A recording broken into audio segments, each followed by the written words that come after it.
Salam pemirsa, 15 Juni 2025. Ketegangan di kawasan Timur Tengah terus meningkat usai Israel melancarkan serangan udara presisi terhadap peluncur rudal dan sejumlah fasilitas strategis milik Iran pada Jumat dini hari.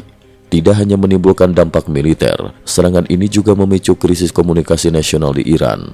Pemerintah Iran melalui Kementerian Komunikasi secara resmi mengumumkan pemadaman akses internet nasional secara besar-besaran. Kebijakan ini disebut-sebut sebagai upaya pengamanan terhadap potensi gelombang protes dan sabotase digital, namun secara praktis memutus komunikasi digital bagi puluhan juta warga Iran. Pemadaman internet, Iran mengisolasi diri dari dunia luar. Langkah drastis ini diambil setelah fasilitas militer dan nuklir Iran menjadi sasaran serangan Israel.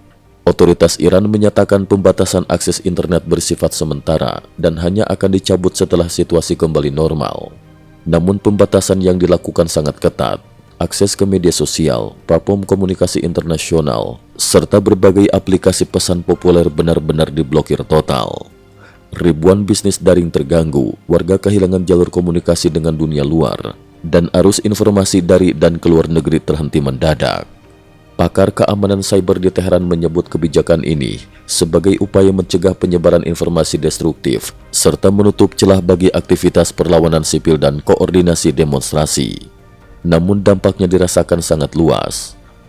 Bukan hanya aktivis, tapi juga warga biasa, pelajar, pekerja hingga tenaga medis terputus dari informasi penting. Ujar seorang pengamat teknologi Iran yang mewanti-wanti namanya tidak disebut. Elon Musk mengaktifkan Starlink di Iran, The Beams Around. Di tengah pemadaman yang nyaris total ini, muncul kabar yang menjadi sorotan dunia. Elon Musk, CEO SpaceX, mengumumkan bahwa layanan internet satelit Starlink kini resmi diaktifkan di atas wilayah Iran. Melalui pernyataan di platform X, dahulu Twitter, Musk menegaskan The Beams Around menandakan jaringan Starlink kini bisa diakses oleh masyarakat Iran yang memiliki perangkat penerima. Langkah ini menurut banyak pihak membawa harapan baru bagi rakyat Iran yang selama ini dikontrol ketat oleh rezim. Dengan infrastruktur berbasis satelit rendah orbit, Starlink sanggup menembus blokade pemerintah, memberikan akses internet yang relatif stabil dan sulit untuk dimatikan dari pusat.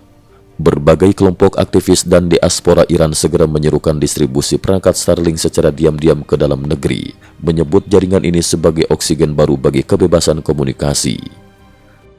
Pakar, model baru komunikasi di era konflik. Israel kini tidak hanya menargetkan militer, tapi juga secara psikologis berkomunikasi langsung dengan rakyat Iran. 2 hari sebelum pemadaman, Perdana Menteri Israel Benyamin Netanyahu sempat mengirim pesan terbuka. Hari pembebasan kalian dari tirani kini semakin dekat. Pesan ini, menurut banyak analis, memperlihatkan Israel sengaja melewati jalur pemerintah dan membangun komunikasi langsung dengan rakyat. Strategi yang disebut-sebut dapat menjadi pola baru dalam konflik modern.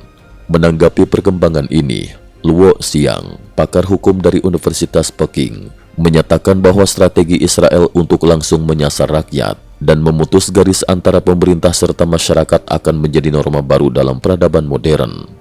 Ia berpendapat, di era teknologi tinggi, jalur komunikasi tidak lagi sepenuhnya bisa dimonopoli oleh negara. Luo bahkan melontarkan pertanyaan retoris. Jika suatu saat ada negara beradab yang menawarkan ranting zaitun kepada rakyat Tiongkok, kira-kira bagaimana reaksi masyarakatnya? Analisis Luo didukung oleh tren global saat ini. Komunikasi massa dan propaganda tidak lagi bergantung pada media negara, melainkan berpindah ke jalur-jalur alternatif berbasis satelit, peer-to-peer, dan aplikasi terenkripsi yang sulit dipantau otoritas. Starlink, oksigen bagi kebebasan informasi. Di mata rakyat Iran, Starlink kini berperan sebagai oksigen komunikasi, sebuah istilah yang menandakan betapa vitalnya akses informasi bebas di tengah cengkeraman rezim otoriter. Di berbagai grup aktivis dan komunitas diaspora, upaya pengadaan dan distribusi terminal Starlink kian masif, meski harus dilakukan secara diam-diam agar tidak terdeteksi aparat keamanan. Sejumlah pakar menilai, kehadiran Starlink berpotensi mengubah peta pertarungan informasi di negara-negara represif. Tidak hanya bagi Iran, namun juga bagi banyak rezim otoriter lain di seluruh dunia, yang selama ini mengandalkan isolasi digital untuk mempertahankan kekuasaan. Penutup, pertarungan masa depan ada di ruang cyber. Situasi di Iran saat ini memperlihatkan babak baru dalam perang informasi global. Di satu sisi, rezim berupaya menutup akses dan membatasi arus informasi demi kelangsungan kekuasaan. Di sisi lain, kemajuan teknologi satelit seperti Starlink memberikan jalan tikus bagi rakyat untuk memperoleh dan menyebarluaskan kebenaran. Seperti dikatakan oleh seorang aktivis Iran di pengasingan, kini harapan akan kebebasan tidak lagi bisa diputus dengan satu tombol shutdown. Dengan layanan Starlink yang kini aktif di langit Iran, pertarungan antara tirani dan kebebasan memasuki babak baru yang penuh harapan dan juga tantangan baru bagi masa depan demokrasi di kawasan tersebut.